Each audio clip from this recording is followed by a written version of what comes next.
So hi guys, magandang gabi po sa inyong lahat. At kami nga po pala ngayon ng asawa ko ay pauwi na uli sa bahay. Pero bago po iyon, ay kami po muna ay dadaan sa plaza. Dahil nga po malapit na ang piyesta rito sa amin sa Infanta, sa bayan ng Infanta. At bali kami nga po pala ay kasali uli sa bazaar. At after 3 years po ata, kami po ay nag-stop ng matagal. Ilang taon din po dahil nga po medyo hindi maganda nung una po namin saling. Maganda lang po nung una kaming bumenta, pero nung mga sumunod-sumunod na araw na po hanggang sa matapos ay may bagyo-bagyo na, kaya hindi na po kami masyadong bumenta. Ayun yan, thank you ulit sa bayan ng Infanta dahil nagkaroon po ulit sila ng bazaar ngayong piyesta. So ayan nga po pala at na ayos na rin po namin yung aming mga papel para po dito sa aming negosyo. Ayan, yan naman pong DTI namin ay matagal na yan since nagtayo na po kami ng ng Maloyski. Yan po, meron na kaming mayor's permit at ayan, sanitary permit at yan po. So ayan, yan po yung unang-unang requirements para kayo po ay makasali sa bazaar.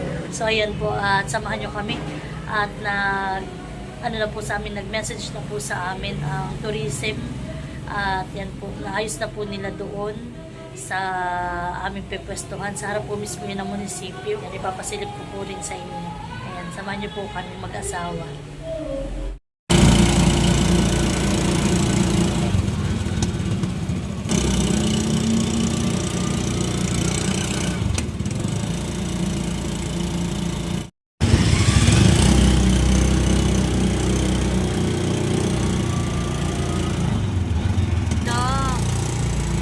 Maganda ang kanilang gaya.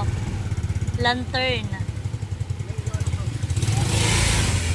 Ito yung mahal yung extra. Ito yung mga extra. Yung mga pahabol. Oh, ito yung mga pahabol. So, ayan guys. Maganda po ang kanilang gaya. Ayan o.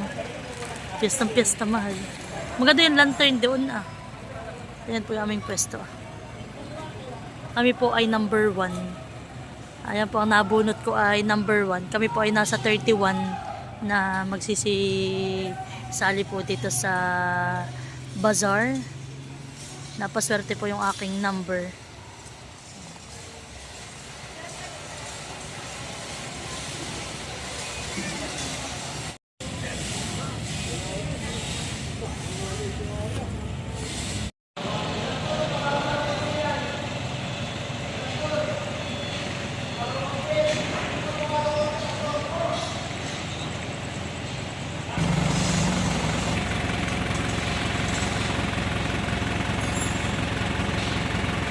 Ayan po, pinahandyahan ko kayo na pumunta dito sa Hyatt. Start na po sa April 20 ng 29. Ayan, pasyalan niyo po ang Maloyski.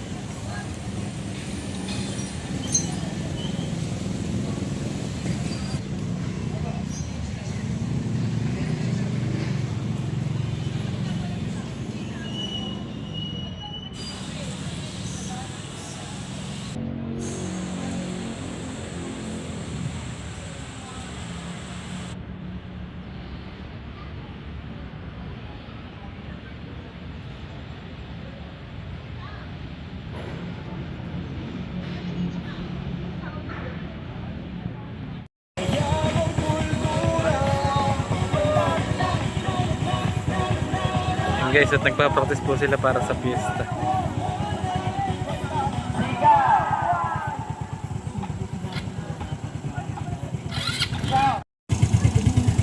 So ayan po, at may nagpa-practice pa rito sa aming daan. Nabi na po yung sa amin Nagpa-practice po ng sayaw. Yan po yata yung sayaw sa fiesta. Dito po sa barangay namin nagpa-practice. Impantaran na!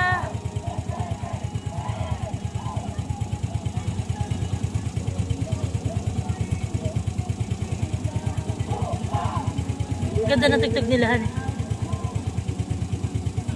pala dyan, napunta na lang kala Ate Grace muna.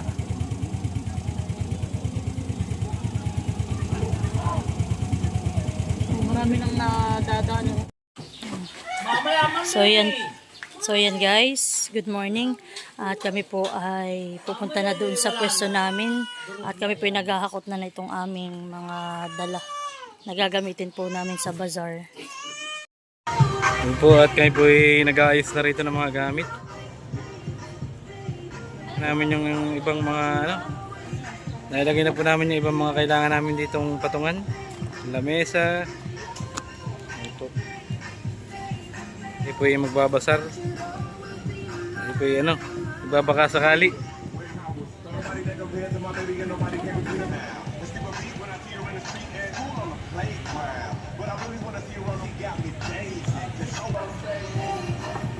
Po, at busy po sila pag-ayos ng mga kailangan natin para mamabasar.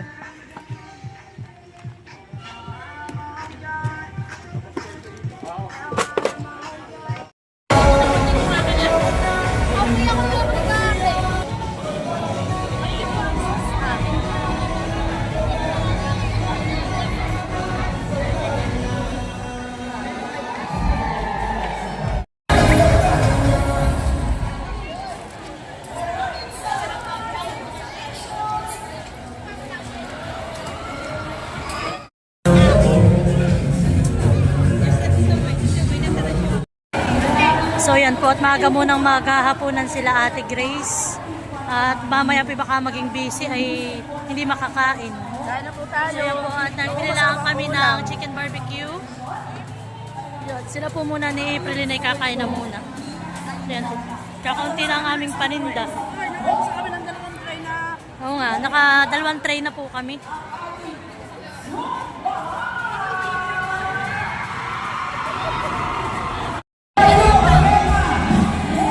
So yan po, at hindi na po kami nakapag-update kalit, sobrang busy. Wala po ang natira.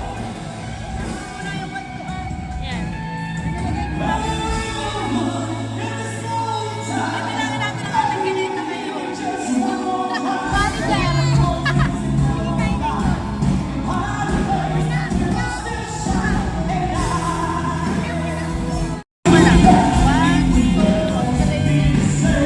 So ayan po, at si manager po ay nagkikwenta na ng benta. Ha? So yan nga po pala, kami ay nag-rent po kami ng bangka. Ayan.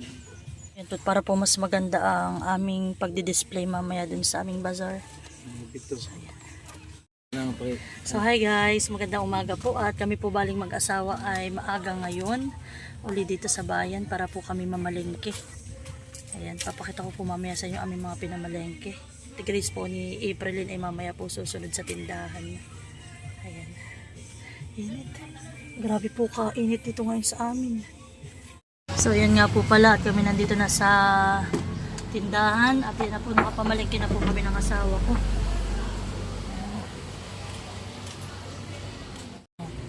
So yan po, at ito yung aming mga pinamili na mga kailangan namin na sangkap para po sa sushi. Yan, ang mangga po naming bili diyan ay 100 pesos per kilo. Ito po yung magandang klase. Ganito po talaga yung ginagamit namin para sa pang sushi po. Yan. At ito naman po ay 160 ang kilo ng ating avocado. So, ayan. At nagbili rin po kami ng pipino. Ito po ay bali 3 kilo po yung aming binili na pipino. 60 pesos po ang kilo na yan. At ito naman po ang panghimagas namin mamaya sa tindahan. Lagay ko po yan sa rep. Tapos po ay ito po, mga lettuce, itlog at iba pang gulay. Ayan. At kami nga po palang mag-asawa nagbili ng ice cream. Ayan. Mango at cheese ang flavor po. Kabilis pong matunaw sa init ng panahon. Ate po yan.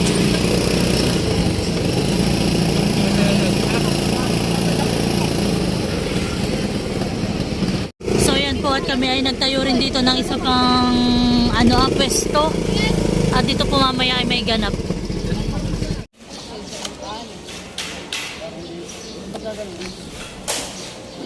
Yan.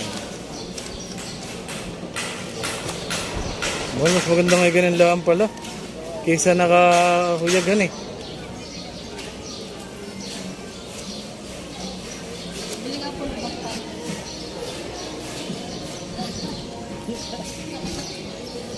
Wala na rin yung kami pahal.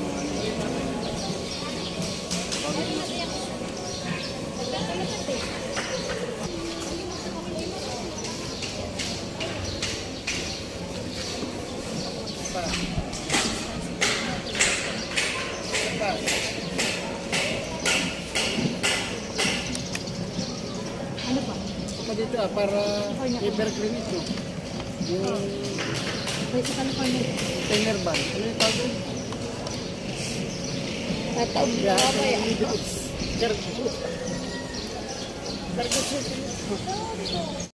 So yan po at Ay, Papsi. ngayon lang ako makakapag-video. At kami po busy. Yan na lang po, inuubos na lang po. Ito po yung aming magagawa na walang pahinga. Ngayon lang po yan naupo mula kanina. Walang pahinga. Yan, si Dodot po ang nakuha ng aming order. Yan po, ubos na naman. Yan. Oh, may dalawa pa daw na nawawala. Oh, sige. Bigay mo na sa kanila, bunso. Ata na lang yung dalawa. Kanina po ay si Kuya ni April na doon sa kabila naka-assign. Ay.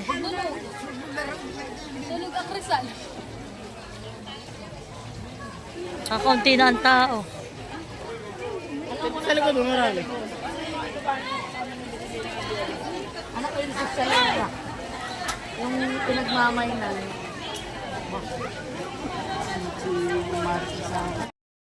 So yan po at uuwi na kami. Time check. Mag-11 na po ng gabi. Tapos ay uuwi kami ngayon kami amoy inihaw. Kapitbahay po namin ay pulos mga pride. Amoy na amoy ako kuha. Ayan po, hangyod po. Talaga po yung aking paiuha, hindi na magkaintindihan para nang para na ako nito nag-uling. Sa tabay. Malbuk naman. Hinintay na lang po namin si Mahal at kami po uwi na. So yan guys, pasensya na ako hindi nakapag-update sa pagbebenta namin kanina at ako po yung runner. Grabe yan eh, dinaig yung... Hoy! Yung kaladating niya, yung unang dinala niya yung galing sa komun. Kalalabag-labag ng susi, kagulo na yung mga nabili. Kaya nga, ubus. Baka kami po ngayon ay talagang haplay sa pagod. Wala, hindi hirap po makapag-update doon. Mahirap ka naman natin doon maglagay ng stand at mga... Ay, si Dudut dito pagkasama bukas, tagahawak mo ng camera. At kahit ako ng runner bukas.